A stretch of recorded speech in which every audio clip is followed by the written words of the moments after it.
எப்பயுமே மதுரை மீனாட்சி அம்மன் கோயில்னு சொல்கிறாங்களே தவிர்த்து ஏன் சுந்தரேஸ்வரர் மீனாட்சி அம்மன் கோயில்னு சொல்ல மாட்டாங்கன்றதை வைக்கிறத இந்த வீடியோவில் பார்த்துருவோம்.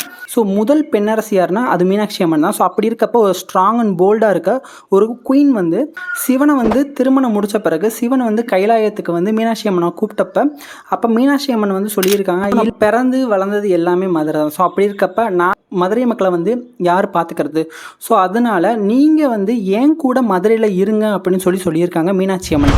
ஸோ எல்லா கோவில்லையுமே சிவன் தான் வந்து மூலக்கடவுளாக இருப்பாங்க. மட்டும் ஒரு தனி சிறப்பாக என்ன பண்ணுறாங்கன்னா, எப்பயுமே அபிஷேகம் ஆராதனை எதுவாக இருந்தாலும் ஃபஸ்ட்டு மீனாட்சி அம்மனுக்கு பண்ணிவிட்டு அதுக்கடுத்து மற்ற எல்லா கடவுளுக்கும் வந்து கொடுப்பாங்களாம். ஃபஸ்ட் வீடியோவில் வந்து மீனாட்சி அம்மனுக்கு எப்படி இந்த பேர் வந்துச்சு, அவங்களோட உண்மையான பேர் என்ன, சீக்ரெட் ஆஃப் மீனாட்சி அம்மன் கோவில்ன்றதை வந்து போடுறேன். இன்னொரு சிறப்பம்சம் என்னன்னா, எப்பயுமே வந்து நுழைவாயிலில் வந்து மீனாட்சி அம்மனை பார்த்துட்டு தான் சிவனை பார்க்குற மாதிரி இருக்கும். அதே மாதிரி ரிட்டன் வெளியில் வர்றப்பையும் வந்து மீனாட்சி அம்மனை பார்த்துட்டு தான் வெளியில் வர மாதிரியும் இருக்கும். ஸோ அதனால் மீனாட்சி அம்மனுக்கு மட்டும்தான் சிறப்புன்றதுக்காக கிடையாது. ஸோ இந்த கோயிலில் சிறப்பு வந்து மீனாட்சின்றது தான் இந்த வீடியோவில் போட்டிருக்கோம். பாய்.